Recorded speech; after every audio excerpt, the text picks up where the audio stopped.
Right now, we turn focus and we look towards business rebound. Part one of Business and Economy Rebound is a panel discussion about what local governments can do to support business recovery, economic development, and job creation in their communities during the final stages of the pandemic and after health orders are lifted. This session has been organized, no small feat, by Lidstone Company Law Corporation.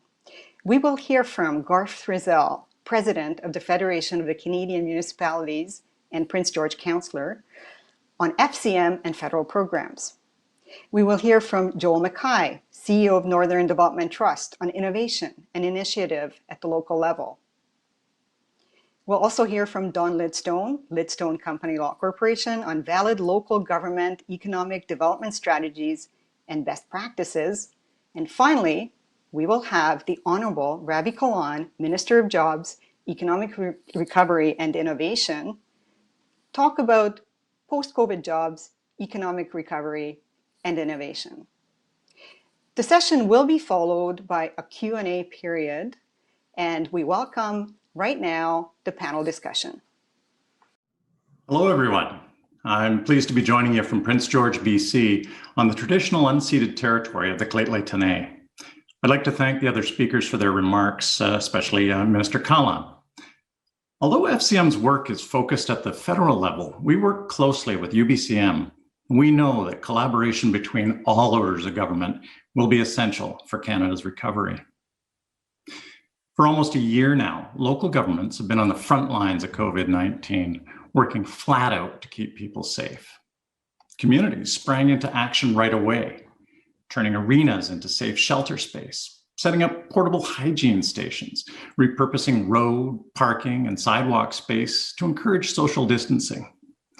Fort St. John worked with local businesses along the Alaska Highway to ensure truckers could stop for food and coffee and use bathrooms safely, keeping our supply chains going.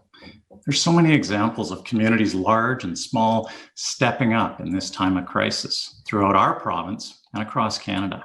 So on behalf of everyone at FCM, I want to say thank you. But we can't discount the challenges that lie ahead. Last year, local governments worked with our federal and provincial partners to protect people's frontline services through the Safe Restart Agreement. This was the first major step, and that recognized that local governments and transit systems are key to Canada's pandemic response and recovery. And this first tranche of emergency funding helped us protect vulnerable populations, support local businesses, and avoid major cuts to job-creating infrastructure projects. But the pandemic's second wave brings another wave of financial impacts for local governments. Without timely federal and provincial action, local leaders are going to have to go back to contemplating service cuts that'll threaten Canadians and our economic recovery. That's why FCM is calling for all orders of government to come together to extend operating support for local governments and for public transit beyond the Safe Restart Agreement. I can't stress this enough. There's not going to be a recovery without shoring up municipal operations for the duration of this pandemic. FCM's top priority continues to be ensuring our members can protect their residents from a second wave while maintaining vital services. But we're also laying out a bold vision for Canada's recovery because municipalities need to be part of that conversation from the very start. As local leaders, we understand people's daily challenges. We got a track record of turning broad national outcomes into concrete results for Canadians. And we'll be key when it comes time to kickstart Canada's economy and put people to work. Fact is, Canadians will want their governments to work together to build this country back better than it was before. That means an inclusive recovery with benefits that are widely shared. And it means a green recovery that tackles climate change and builds our resilience to future shocks. In the fall, FCM launched our plan for an inclusive green recovery. It's called Building Back Better Together. I want to touch on 5 of our key recommendations today: strengthening infrastructure, modernizing public transit, housing solutions, broadband, and support for Western communities. So I'll start with infrastructure. there is no clearer example of our ability to drive progress on national goals. Municipalities own 60% of Canada's public infrastructure, and it requires continual renewal. This has always been about more than concrete and rebar. It's about getting people moving to work and to school. It's about enabling people to access and enjoy nature, and it's about keeping people healthy, safe, active, and connected. It's about promoting inclusion and equity. From seniors and recreation centers to parks and libraries, community infrastructure works to bring people together and to reduce inequality. But about half of our country's community, culture, and recreation infrastructure is more than 25 years old. Many communities are already establishing hubs that efficiently integrate services under one roof. These kind of projects underline how job-creating investments in local community infrastructure can be a centerpiece of an inclusive recovery. In Prince George, for instance, the 4 years before the pandemic saw record investments in both public and private construction. Even in 2020, during the pandemic, the strength of the boom, while it was reduced, it was still only 5% off our boom numbers. With growth like that, we see significant investments needed in our downtown. That's included a recent referendum that was passed to replace the aging aquatic facility that was the primary swimming pool for our more vulnerable populations. Pools are expensive to build and operate. The new facility, under construction as we speak, will spur on growth, but it's also going to be providing much needed facilities for all. Similarly, though housing and healthcare are not our jurisdiction nor responsibility, local governments have become partners to address growing challenges. Here in Prince George, our city has taken a leadership role in connecting other orders of government to provide housing and wraparound supports to help with vulnerable populations facing mental health and addictions challenges.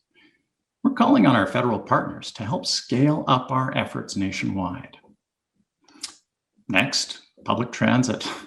It got really hammered during COVID, and it's the backbone of livable, inclusive, competitive cities and communities. It's essential for working people, including frontline workers protecting our communities in the pandemic. Public transit is absolutely key to the transportation shift we are going to need to reach our climate goals. We know that $1 billion invested in transit generates up to $3 billion in economic growth. And that's why FCM is calling on the federal government to launch its promised permanent transit fund and to accelerate the adoption of low and zero emission transit vehicles, to create jobs, reduce emissions, and protect the quality of life that Canadians deserve. A third focus area is housing. COVID-19 is highlighting long-standing inequalities in our country.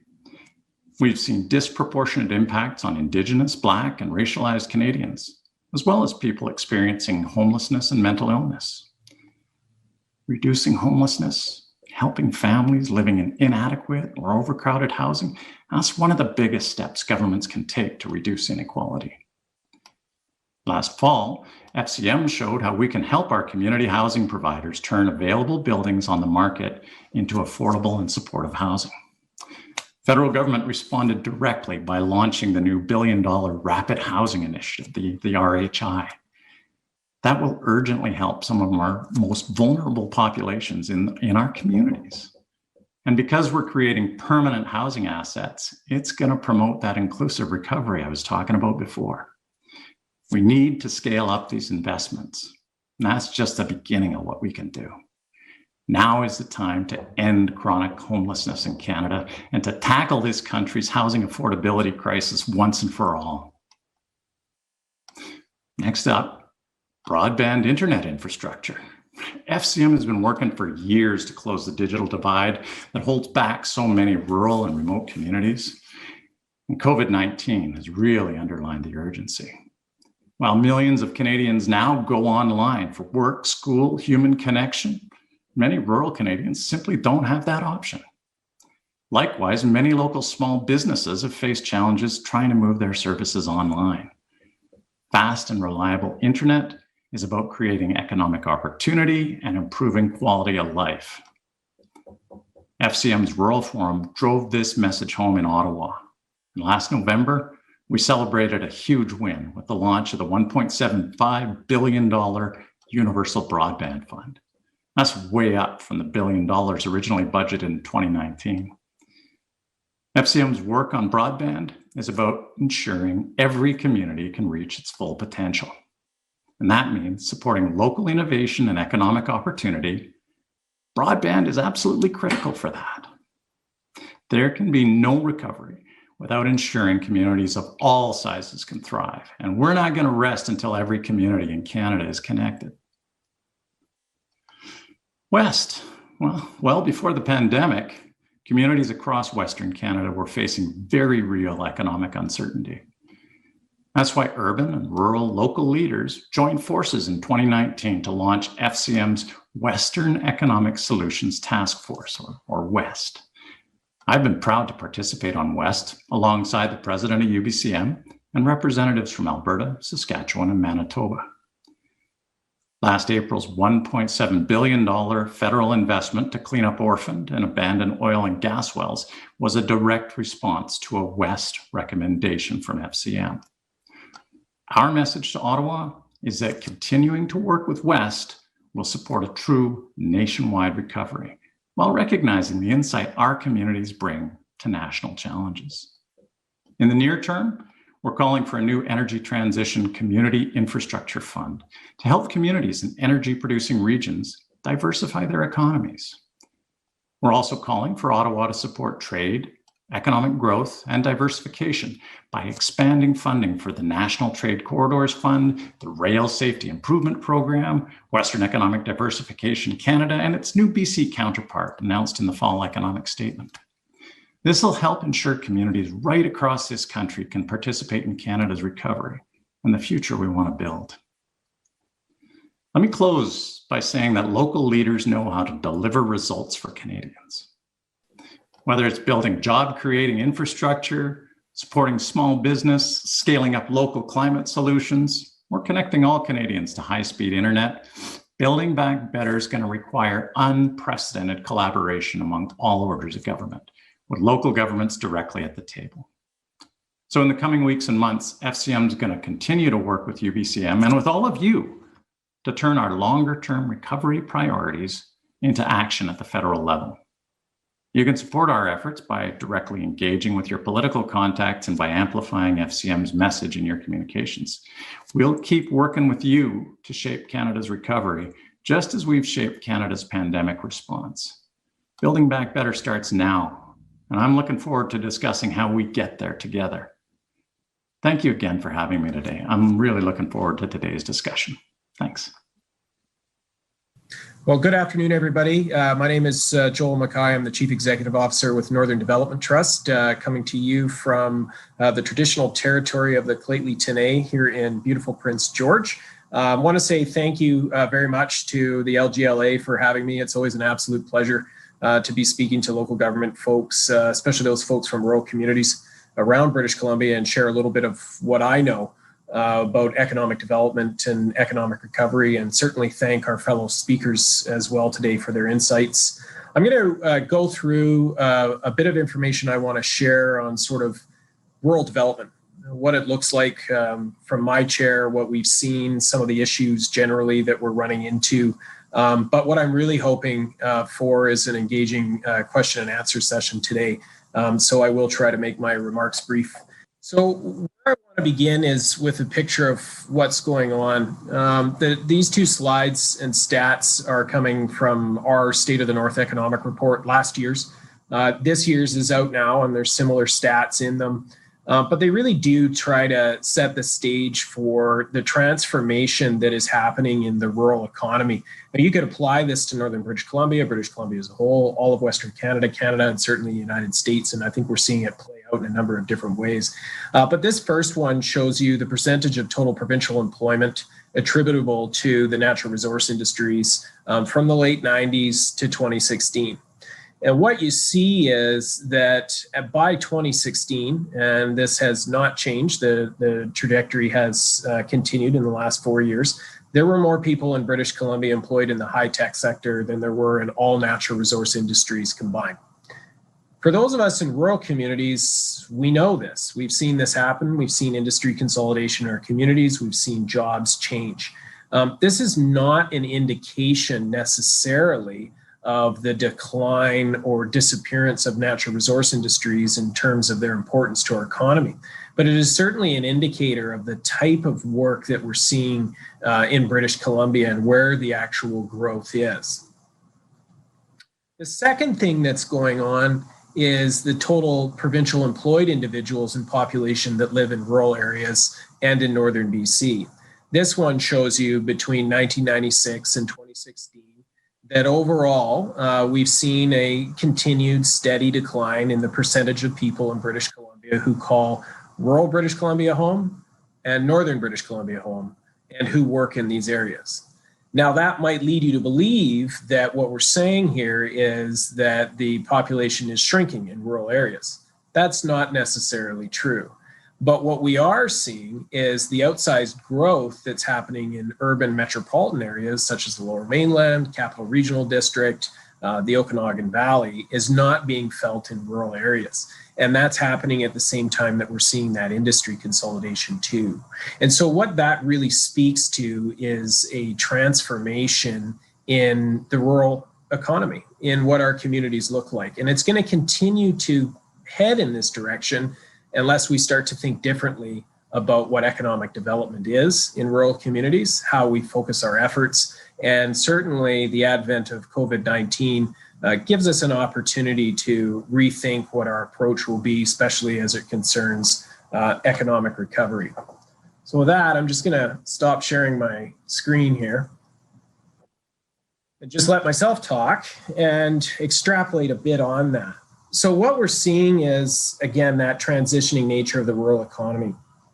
First, I want to be absolutely clear. Look, natural resource industries aren't going anywhere. They're going to continue to be the backbone of the economy, our export industries in rural areas in British Columbia for a long term. But what we are seeing is that in terms of the jobs that are in those industries, anything that can be automated will be automated. And so the labor intensive jobs that we might have had young people move into and spend a career in the 60s, 70s, and 80s are disappearing. And they're being replaced with knowledge-based jobs that require a certain level of education.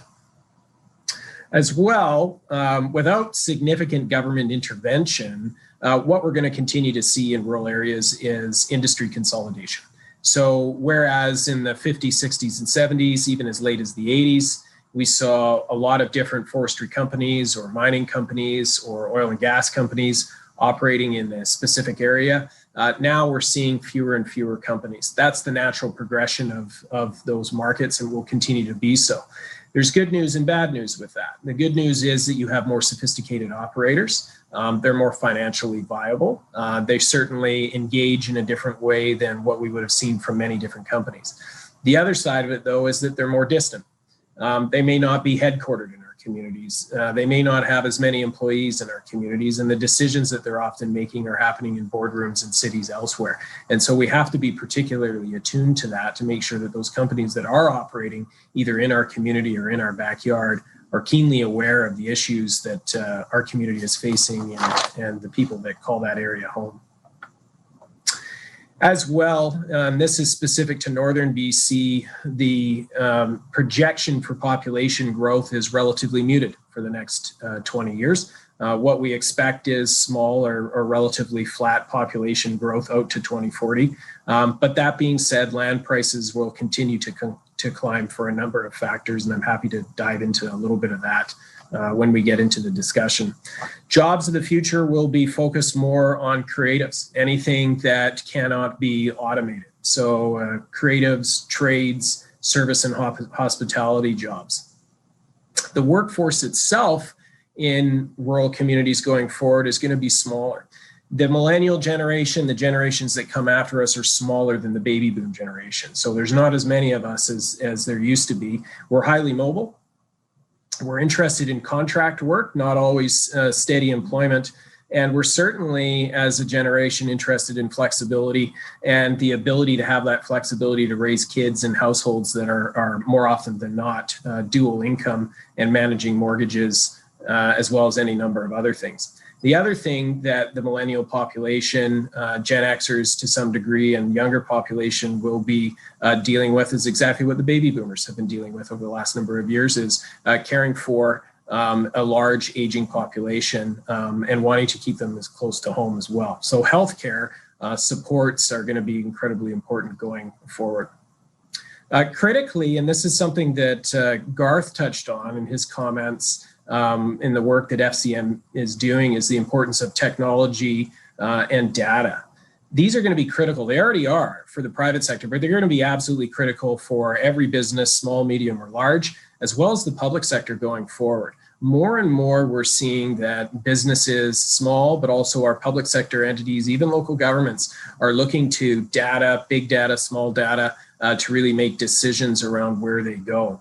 That all gets informed by having the technology to do so. And so what becomes critically important for that is what Garth was talking about and the great work FCM has been doing for years on really trying to bridge that digital divide, notably in rural communities where connectivity is actually going to be absolutely essential going forward. So I painted a bit of a bleak picture. And some people are probably saying, oh, gee, what do we do? Where do we go from here with that? Well, let me dive into that. And I hope that you'll be happy to ask me all kinds of questions as we get into it as well. I'm actually quite optimistic about the future for rural areas, but it does require that we think about things differently going forward than we have over the last 30 or 40 years. Number one, what this all translates into is, if there was one thing that I could say is more important than anything else for the rural economy to recover, survive, and thrive in the next generation, it's connectivity. Nothing else can happen successfully without it, whether it is small business development, investment, service delivery, education, healthcare, or just plain old keeping in touch with friends and family. Connectivity is the thing that is the underlying root that we absolutely need to solve of infrastructure in order to make everything else successful, resilient, and sustainable in rural communities going forward. But beyond that, in our communities, we really need to focus on creating an ecosystem that supports human wellness and as well business wellness. And by human wellness, what I mean by that is that we're supporting things like amenities, housing, healthcare, education, food security. And from a business wellness perspective, we need to be competitive from a tax and regulation perspective. We need to have a first-rate transportation network. We need to have business and retention and expansion supports. We need to be welcoming to industry. And we need to use the value from that industry to transfer it back into long-term sustainability of our communities. Now, our Indigenous communities are doing an excellent job of this through impact benefit agreements. I would really encourage local governments to learn from their Indigenous neighbors and borrow a page out of there. What they are doing through those agreements is charting long-term sustainability for their people. We need to be thinking the same way in small rural communities and from a local government perspective. If we're going to have a major multi-billion-dollar resource industry or investment that we know is going to last for at least 20 or 30 years, but then has a good chance of not being around anymore, how can we extract value from that over 20 or 30 years and invest it into things that help to diversify our economy and give us long-term sustainability? So to finish off, if I was going to create an economic development plan today, what would it look like? Well, the 4 pillars that have informed the traditional economic development plan to date is not where I would start. The world is looking very different going forward. And again, everything has to be based in this notion of wellness. The days of pushing for growth and measuring our success economically purely through job creation are gone. We need to have a multifaceted look at this. Success in rural communities is not how big our population is, how many jobs we have, or how many businesses we have. Success is how well our people are doing, our education outcomes, our healthcare outcomes, our lifestyle outcomes, and yes, as well, business and investment outcomes. So from an infrastructure perspective, the things that we really need to focus on are, again, connectivity, amenities, enhancements to making our communities attractive places to live, healthcare and education delivery that are going to be critically important for an aging boomer population, but also families that are raising kids on an ongoing basis. A transportation network that allows us to get around, but also is conducive to business investment. From a regulatory environment, it's about more than just complaining to the provincial and federal government that we need to change tax and regulations and they need to be more competitive. Yeah, there's that. There's always improvements to be made there. But local governments too need to look at what their stake in that game is as well. Is it a competitive environment in terms of permitting process at City Hall for businesses to get started? What does it cost? What does it cost to set up a business in terms of annual taxation? What incentives are there? Those things all need to be brought together. There needs to be clarity around your official community plan, where you want specific types of investment, and how does that actually interact with different business sectors. You also need to advocate as communities too. Advocate to those senior levels of government, advocate to industries for what specifically your community needs. More and more, as we see that population grow in urban areas, we're seeing a disconnect in people who live in urban areas understanding what rural issues are. And so we need to be loud, and we need to be succinct and clear as to the issues that we're running into in rural communities. And then from a business perspective, certainly business and retention and expansion. Gone are the days, gone should be the days, where we focus on smokestack chasing and measuring the amount of investment that comes to our communities in terms of major projects. You could do much more for your community helping 300 businesses each create one new job than attracting one business with 300 jobs. There's a lot of effort and room to move for improvement on local business support, on the small and medium enterprise support. And then lastly, don't forget the importance of industry, the backbone of that. Forestry, mining, oil and gas, transportation, energy, those sectors are going to be critically important to our rural communities going forward. We need to accept them. We need to support them in their continued success and plug that into our overall strategy. That is my diatribe from the pulpit today. I hope it was, if nothing else, entertaining and sparked a few questions in your mind that I would be happy to answer as we get into a discussion. Thank you, and I look forward to chatting soon. Hi there. My name is Don Lidstone, and I'll be your lawyer today. And my job is to give you the small print, following up on the minister and Garth and Joel.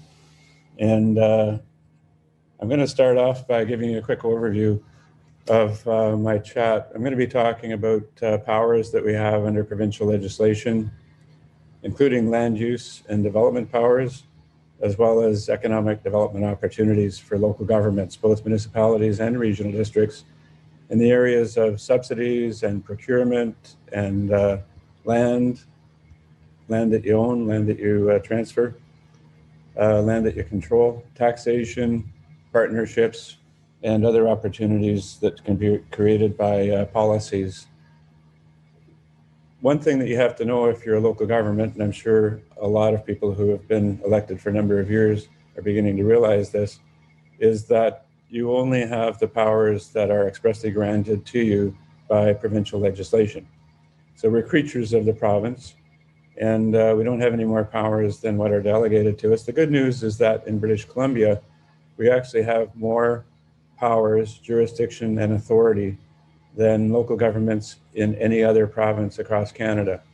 The community charter gives municipalities more powers than Toronto, Winnipeg, Ottawa, Montreal, and the Vancouver Charter is also a very powerful tool as well. So we have broad powers to participate in the recovery of business and the economy, and we can deal with taxation, land, subsidies, procurement, partnerships, and numerous kinds of policies to make that work. One of the areas that we can deal with is obviously land use and development in getting the economies going again with recovery and reconstruction. And this has been a serious problem during the pandemic because of delays and people who want to invest, people who want to develop, people who want to move ahead with zoning and subdivision and building inspections and so on, affected by the delays of COVID and the traditional delays that have been around for many years before COVID.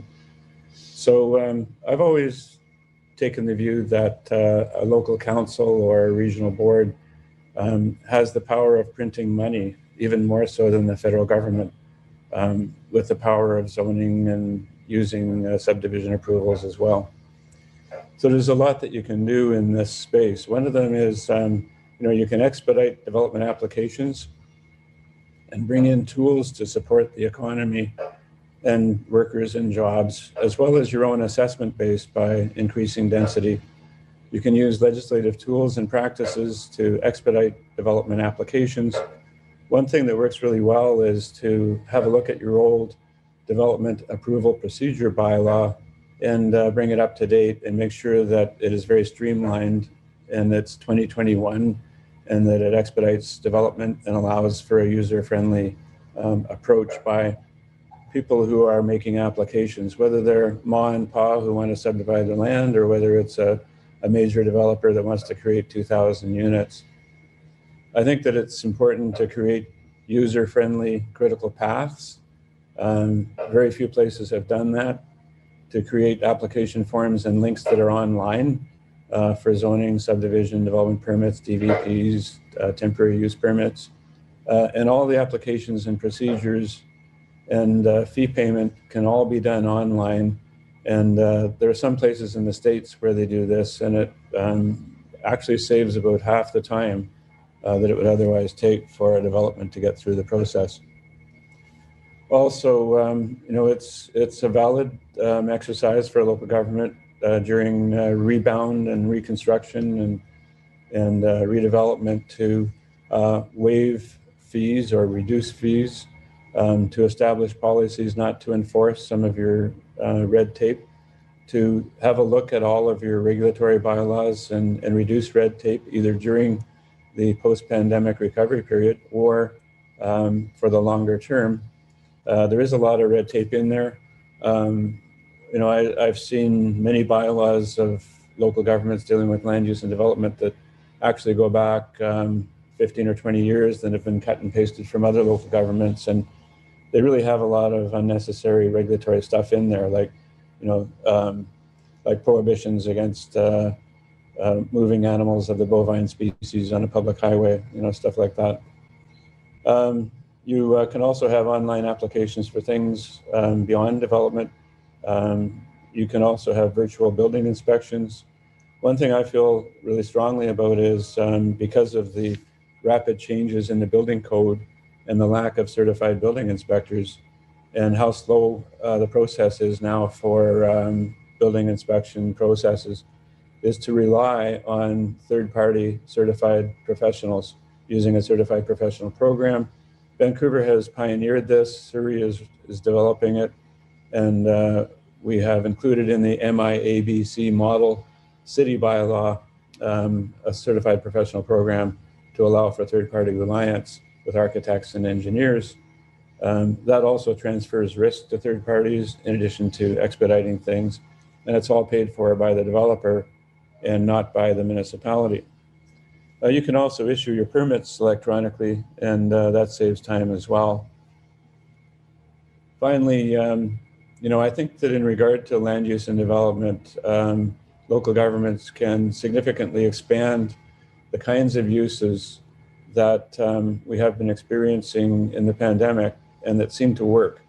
For example, you can expand uses for people who are working remotely, such as working from home. You can also expand what everybody calls home occupation uses, and subject to concerns of the neighborhood or things like nuisance or noise, or the parking of large trucks and those kind of things, which you can control by regulation.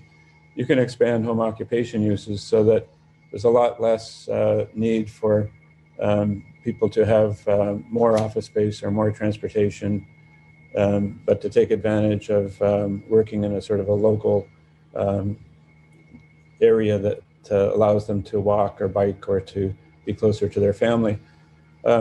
We've all experienced the closing of roadways and portions of roadways in order to facilitate business continuation of restaurants and bars and stores and markets and so on.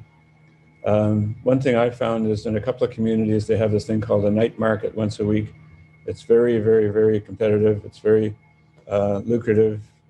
It gets everybody out, hopefully after they've had their vaccinations. And you can also increase the use of phased development agreements and amenity zoning and adopt zoning the same time as third reading and the same night as a hearing without waiting for all your conditions to be established if you have a PDA or amenity zoning in place. Because one of the things that slows down development, that drives developers crazy or applicants crazy, is they get their third reading and then they have to wait 6 months or 9 months while all these various conditions are satisfied and registered and paid for. But that can be covered off by a PDA or amenity zoning that's arranged prior to the public hearing, and so you can adopt the whole thing the same night as the hearing and expedite things. So that's land use and development. Another big area is a lot of local governments have had experience with this, but most haven't, and that is participating with businesses. So there are thousands, hundreds of thousands of families and individuals in British Columbia who have invested in businesses of all different kinds, you know, whether it's plumbing and electrical, or whether it's grocery stores, or whether it's convenience stores, or courier services, or what have you.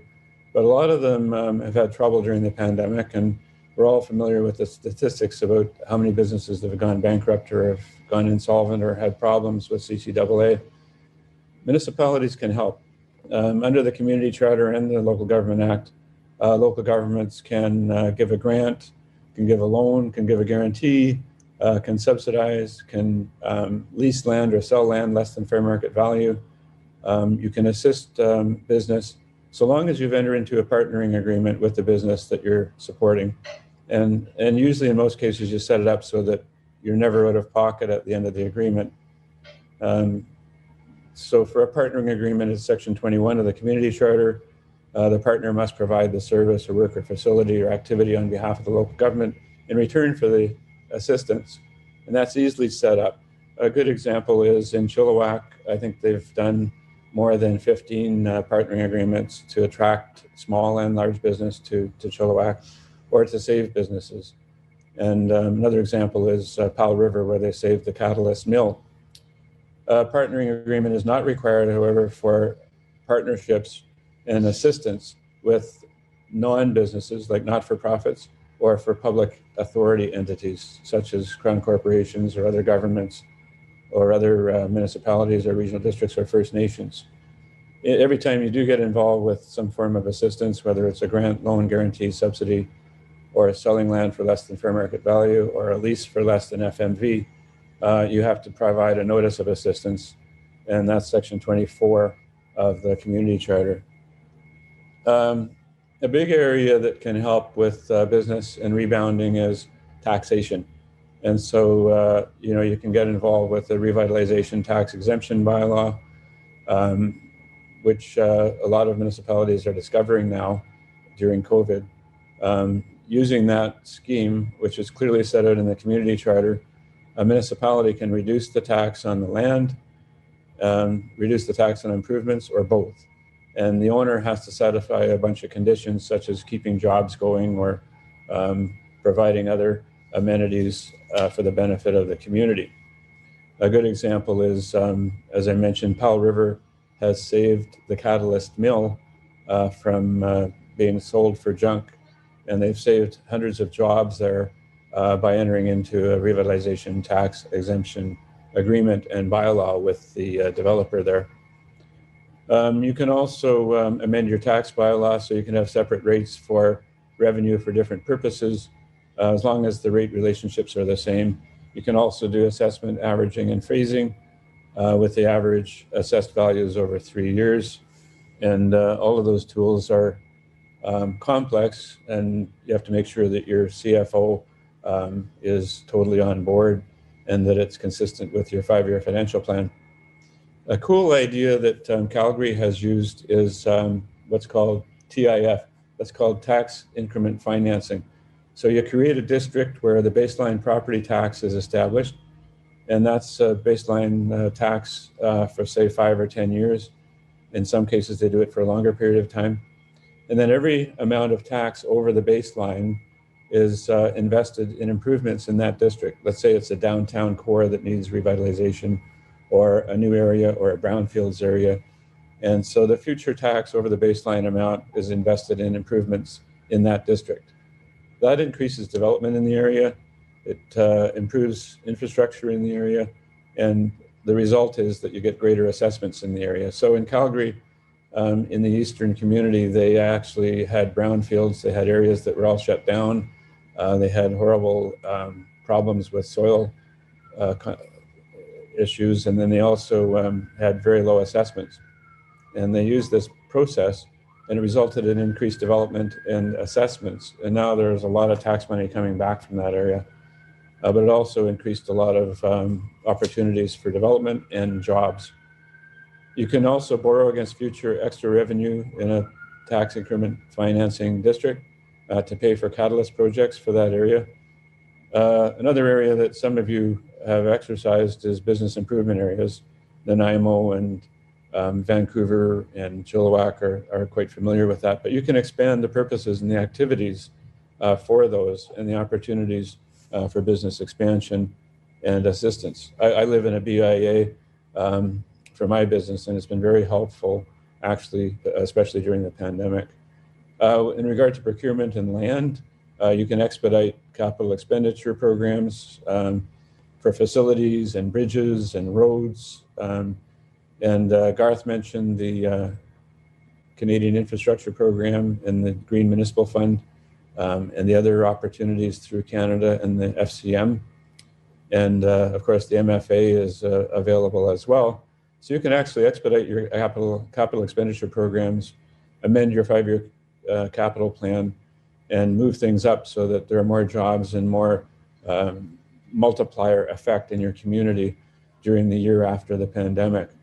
I mentioned earlier you can lease or sell land on economic development conditions, so that if you're selling or transferring any municipal land and you want revenue from it, that's all very well, but why not attach conditions to the sale that the developer who buys the land or the purchaser has to buy the land has to provide things like affordable housing, has to provide amenities, has to provide jobs in return for getting your land. You can also issue licenses for economic development in areas that are formerly called highways or roads. You can stop up and close roads and develop them for various business purposes. And the same with actually in parks. You can put restaurants in most classes of parks or other development in parks, as long as you're willing to deal with the interests of the public who's concerned about preserving and conserving the unique nature of the park. But they're in Vancouver, they have lots of restaurants that are in parks, and they get a lot of revenue from that. The other thing is, you can enter into partnerships. First Nations have substantial powers, substantial jurisdiction and authority, especially if they've moved into the modern age and outside of the Indian Act. And a lot of municipalities are discovering that if you partner with a First Nation, you can take advantage of their substantial powers and their rights, as well as the grant opportunities that they have. And there are lots of examples of good economic development partnership opportunities with First Nations. And you can tie that to reconciliation, which is the most important thing. Without First Nations, you can also enter into public-private partnerships with private entities. There are a lot of advantages to that. One of them is you're getting private capital and you don't have to borrow money or use your own reserves or your own general revenues. The private capital comes at no cost to the municipality. You can transfer risk and liability to the private entity. You get private innovation. It's not politicized, and you get a thing called economies of scale. And so we've got a number of those that we're starting up, and I think post-COVID, it'll really help accelerate economic development if you partner with private capital for various projects and interests and facilities and services. I think it's important, finally, to have a lot of post-pandemic policies in place that kind of are overarching and govern your approach to economic development over the next couple of years. So one of them is you can have a business services vehicle. A number of municipalities have done that.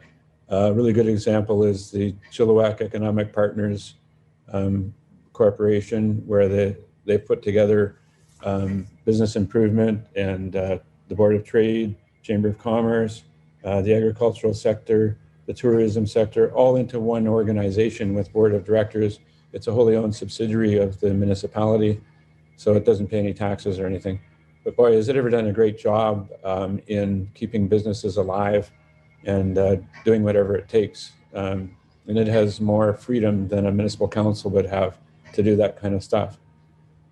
including things like flipping land and getting things rezoned and increasing value and attracting developers and so on. Another thing is regulatory flexibility. So relax some of the red tape.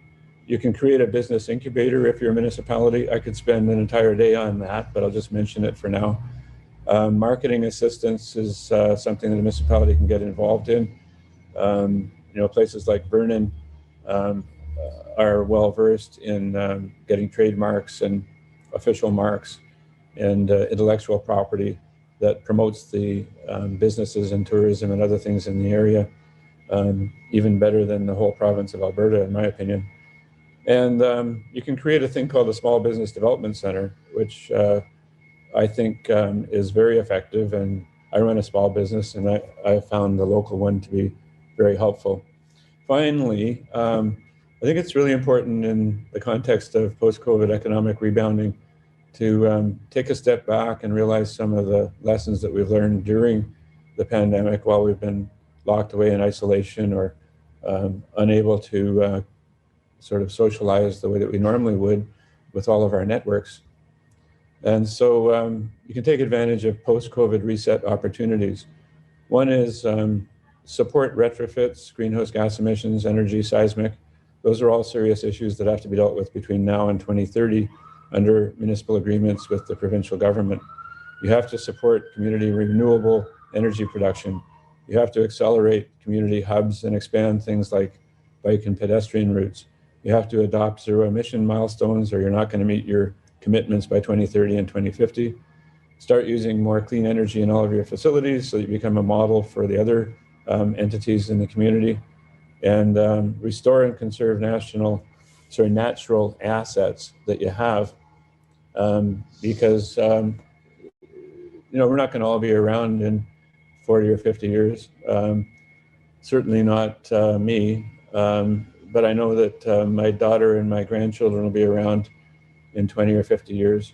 And I think that restoring and conserving our natural assets is probably the most important thing we can do as we come out of COVID. So in conclusion, I think it's important to take a step back and do some goals and objectives, sort of existential thinking among your group with staff and elected officials, and work on these sort of overarching policies, and then drill down and come up with detailed approaches based on the sort of things I've been talking about today.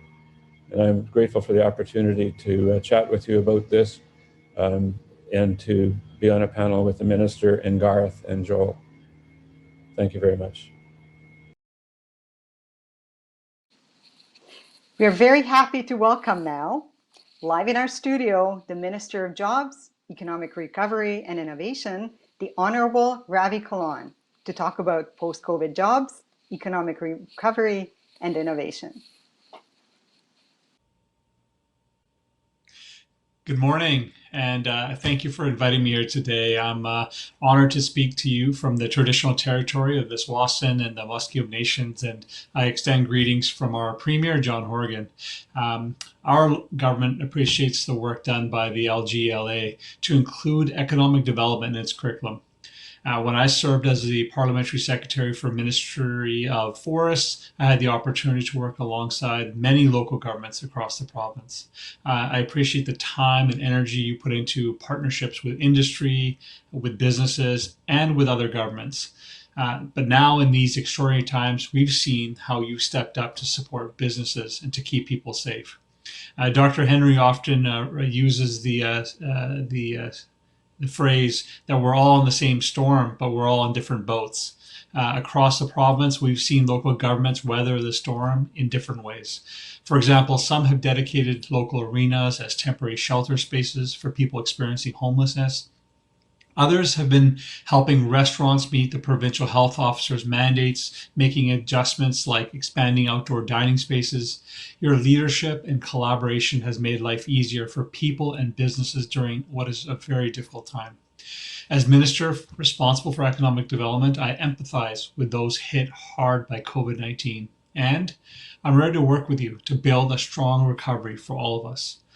BC's economy is performing well when compared to other provinces in Canada. we entered the pandemic as an economic leader in Canada with low unemployment and strong job growth. Independent agencies are predicting that BC will lead Canada in GDP growth and economic recovery in 2021. I am optimistic about the prospects for BC in the short and the long term. Since my first day as minister, I've made it a priority to engage with people to get their input on economic recovery. People want us to not just get through this, but also to get through stronger than we were before and ensure that we don't leave people behind. I've heard broad support from an approach to economic recovery that focuses on innovation, sustainability, and inclusiveness. This approach was top of mind when we created Stronger BC, the economic recovery plan announced last September. Your input was essential as we developed elements of this plan, like the new Community Infrastructure Program, administered by the Ministry of Municipal Affairs. The Stronger BC plan complements other elements of the province's COVID-19 response. Many of you will be familiar with the Safe Restart funding, $270 million we provided in matching funds with the federal government for a total of $500 million to support BC communities during COVID-19. We also developed the $100 million Community Economic Recovery Infrastructure Program, which supports grants for communities to support tourism, heritage, urban and rural economic development projects. And we haven't stopped there. The COVID-19 Resilience Infrastructure Program is jointly funded by the federal government and the province to upgrade existing buildings to meet the public health requirements created by COVID. We're also making significant investments to expand high-speed internet into rural and Indigenous communities so people can connect for business, to visit with family, and to attend school remotely. In the meantime, my ministry is working to make sure we recover stronger. As part of Stronger BC in December, we announced changes to the small and medium-sized business recovery grant program. These changes were brought about with feedback received from businesses throughout the province. We streamlined the application process to make sure that it became more accessible and inclusive for businesses. Stronger BC is a $1.5 billion program, and it includes a number of programs including skills training, boot camps to teach people how to market themselves online, support for businesses to grow their websites to allow for more online sales. I'm glad we will have some time for an open discussion later in the session. I've always said that good ideas are not only in government, that we don't have a monopoly on good ideas. We've all heard the phrase, "we're all in this together," many times now, and it holds true. I encourage you to visit my ministry's website. You can see examples of us all being in this together. For example, the BC Ideas Exchange webpage has stories about communities banding together to overcome challenges during the pandemic. This is teamwork at its finest, and I believe our working together is the only way forward. COVID-19 has tested us. Not all businesses and communities are struggling, but those that are need our help. We're prepared to make the necessary investments in people and in communities to restore economic growth. While there's so much still to be done, I'm confident in our ability to work together. I'm grateful for your partnership and for your ongoing commitment to supporting economic development in your communities. I want to thank you for that and look forward to the Q&A shortly.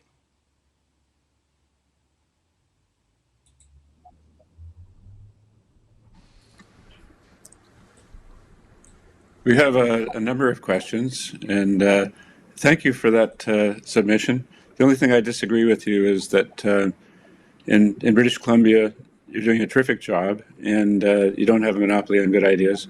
But in Alberta, the Premier has a monopoly on all the ideas, according to the local government that I hear from there. Anyway, we have a number of questions. First off, how can local governments exercise their powers and deal with economic development in a way that they can address issues of equity and diversity? Yeah, that's a great question. What this pandemic has shown us, I heard a phrase recently, when the tide comes out, you get to see what's really there. And that's what's happened with this pandemic. We've seen the inequities in our society glaring in our faces. And now we know that economic recovery and social investments go hand in hand. It's not a separate stream. And so, I would urge all the members that are viewing this to put that lens on your work. How do we ensure, for example, as a government, we know our economic recovery will be led by innovation, that it needs to be sustainable and it needs to be inclusive. So if we're heading in this direction where innovation is going to take a lead, whether it's in resource development or whatever, how do we ensure that we don't leave communities behind in that transition? How do we ensure that Indigenous and Black communities get a chance to participate? How do we ensure that women get a chance to participate in that? So it's going to be a critical piece of our conversation, because this transition that we thought would take 7 years to happen has happened in less than a year. And that speed, I suspect, is not going to slow down. It's going to continue to be at that pace. And so we need to continue to support communities. We need to continue to support our business community, but we need to ensure that we don't leave people behind in that transition. That's very terrific. I think that we have another question for you as well. What do we need to do in each of our roles in local government, as mayors or chairs, as council members and as board members, to ensure that post-pandemic economic recovery is felt in communities of all sizes? Because as you know, in British Columbia, there's rural and there's urban and there's lower mainland and there's everything else. And we don't want anyone to feel like they're being left behind as local governments either. So how do we make sure recovery is felt in the rural areas as well as urban, and in the smaller communities as well as the large communities? Yeah, that's a great question. And first off, I think I'm so proud of all our local community leaders. I mean, the number one thing I hear from people is in BC is how, whether it's federal government, provincial or local leaders or Indigenous communities, the cooperation that we've put at the front of all our decision making. We don't always agree, but the taking a moment to put yourself in other people's shoes and think about what's best for our community is what's gotten us to the point where we have in the COVID pandemic, and it's going to be critically important where we go from here. We announced yesterday a program up to $7,500 for businesses to create their websites, to get their e-commerce set up, to help them advertise for this shift that's going online. But we put 25% as blocked for rural communities and Indigenous communities, because we want to ensure that it didn't get swallowed up by a lot of the businesses in Metro Vancouver or Victoria. And so we're looking at that from our programming lens. But I think for especially communities that are councillors that or mayors that represent rural communities, there's a real shift happening right now. I think the pandemic has allowed us to work from home, and we've done it very well. And so what does that mean for smaller communities when you're trying to attract families to move that can work remotely? I think there's going to be a real shift here where young families in particular living in the Lower Mainland will say, hey, I can work from Clearwater and be able to be in Clearwater and still work remotely and have the quality of life I want, as well as support my family with a stable housing and et cetera.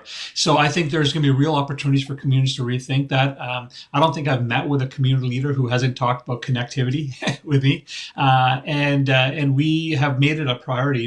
When we came into government, it was funded about $10 million a year. We moved it to $50 million a year. And this year we're funding it $90 million a year. And that can't stop. We know now with all the services going online, people working remotely, those investments need to continue to happen. So I would say to the local community leaders is think about where your communities are going to be 10 years from now, 20 years from now. I suspect most of you are doing that anyways. But that's where the province is thinking as well. What is innovation going to look like 10 years from now, 20 years from now? How can we ensure that it's sustainable and reach out to ministries if you have ideas, because we want to hear them. We've had great ideas come from local community leaders, and we welcome any new ideas that you have for the province or for your communities. Thank you very much. Garth, How can municipalities get to know about what's possible under the Green Municipal Fund, and how can that tie in with creating new jobs?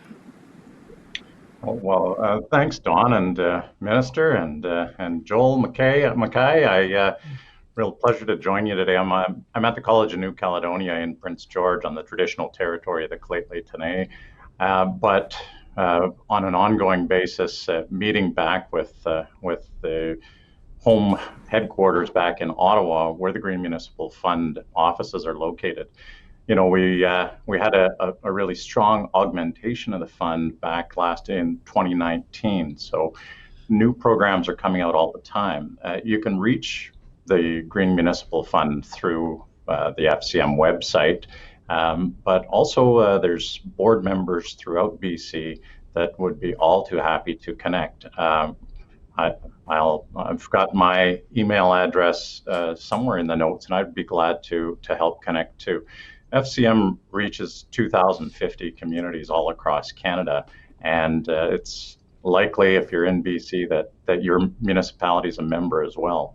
So reach out through your mayor or through your CAO, or straight to our website, fcm.ca.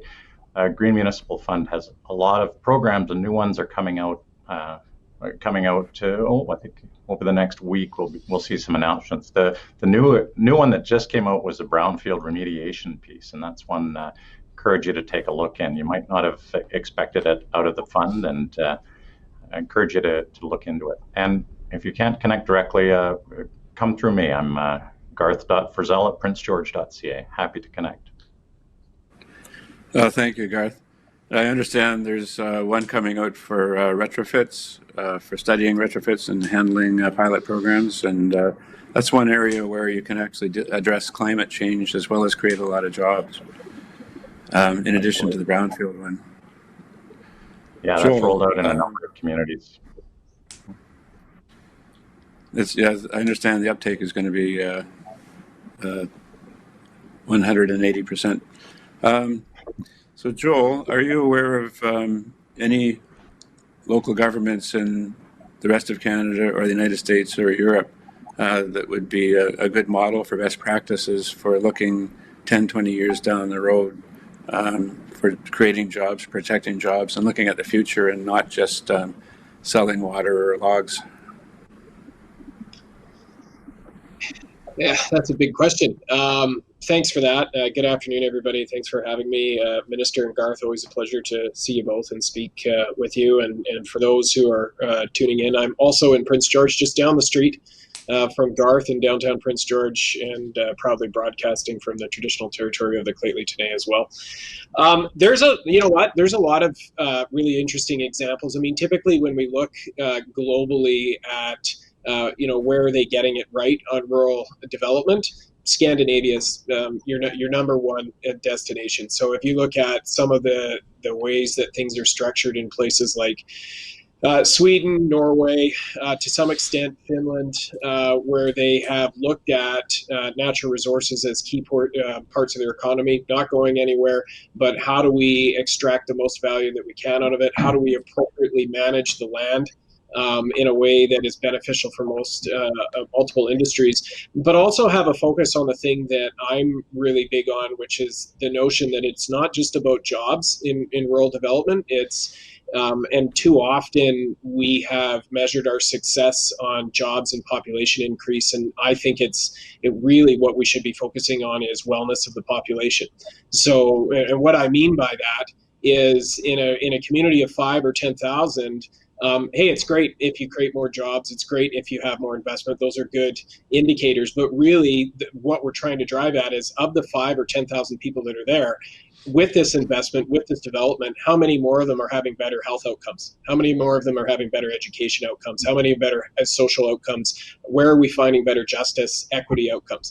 That's what we should be driving at with economic development. That is what our plans should be focused on. And I think when you look at some of those parts of Scandinavia, you really do see a different philosophy behind it, where in Canada, frankly, I will say proudly, British Columbia is ahead of the curve versus some other jurisdictions in Canada. Not always number one. There are some leadership pieces we could take even from the Maritimes, Quebec and Ontario in terms of how we look at rural development, but we are doing well. Those are the types of things where I'd like to see us start to change the conversation and drive it a little bit differently. And there certainly are always pockets of the United States where they're ahead of the curve. Often I find if I'm looking for good academic research or intelligence on rural development, I look at the Brookings Institute in the United States. I look at what they're publishing, what they're talking about. Some of the policies, surprisingly, this may come as a shocker to some people, even out of the last 3 or 4 years, around rural economic development zones that have been implemented in the United States are actually generating some benefits. So there's some interesting things that are going on out there. And I think that if we want to be innovative and progressive in Canada, we need to adopt, especially in British Columbia, first a philosophy, one that focuses on people, and then second, look at our entire framework of how we enhance and support development overall. And so it might be incumbent on the provincial government Ministry of Finance to create a gross provincial happiness index instead of just gross national product. Well, it's to some extent, yeah, that's the one way we could look at it. But, we have the indicators. It's just that too often what some of us as practitioners are doing on the economic development side is saying, well, we've done a good job, just look at the investment, look at the jobs. But that's only part of it. And I think that what we need to teach ourselves, show ourselves, and allow ourselves to embrace is how is our community actually advancing overall on a number of things that frankly are already measured through StatsCan and BC Stats, that we can pull together and look at the overall vitality or wellness of the community. I think that's fascinating, Don.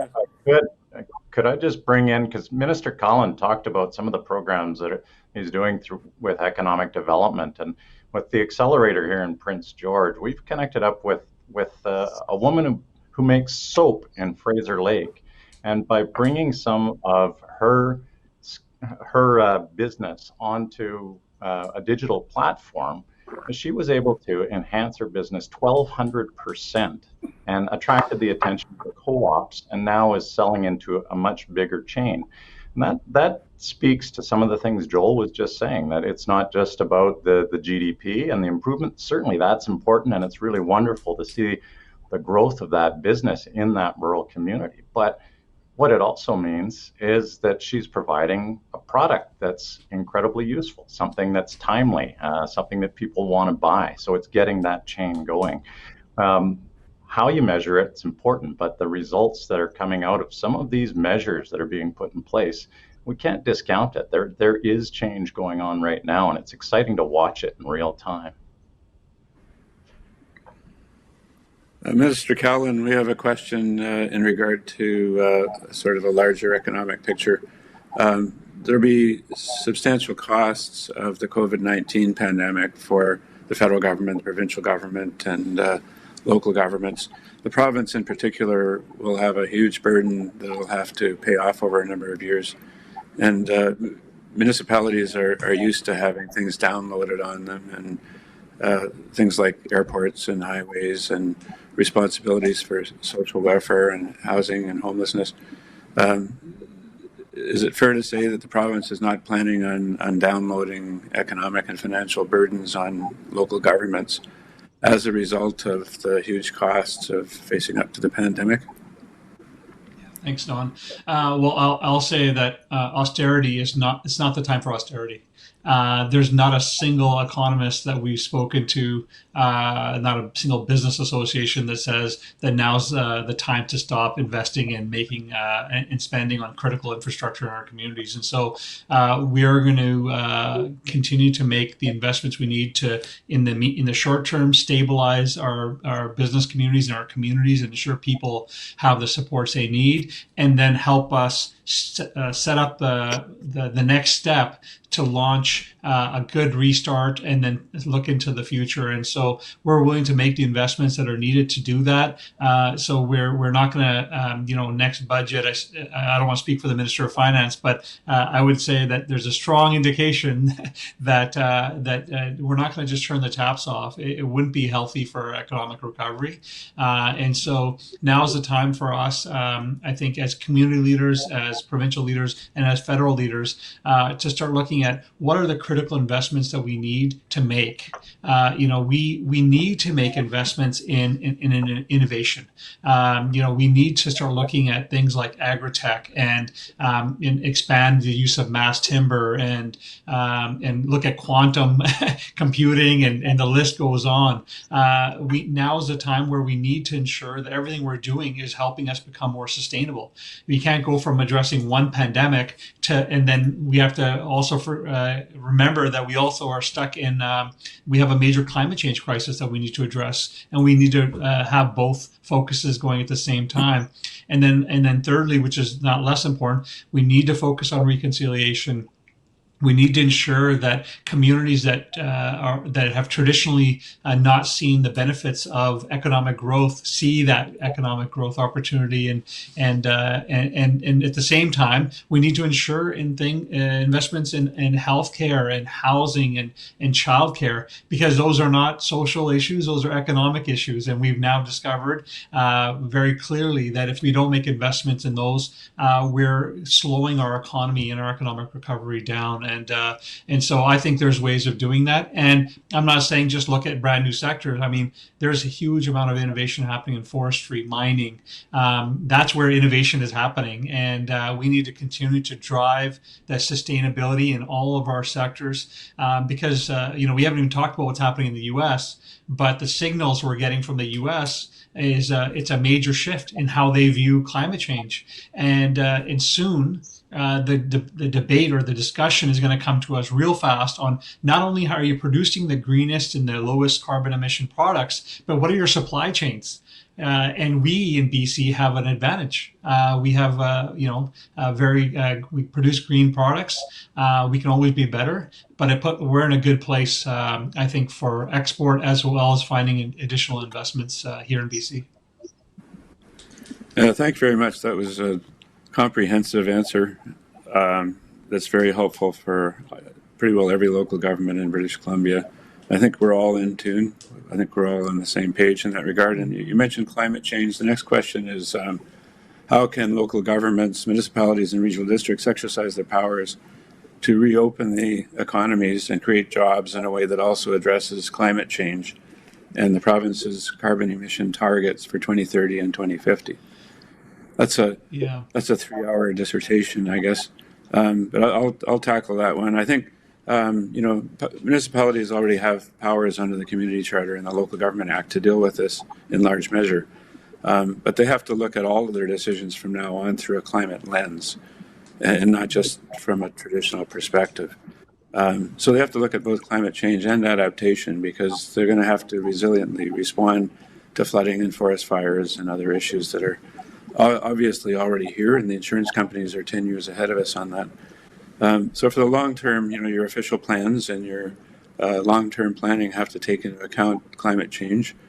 But more importantly, I think between now and 2030, your zoning and your land use have to plan for climate change and adaptation as well.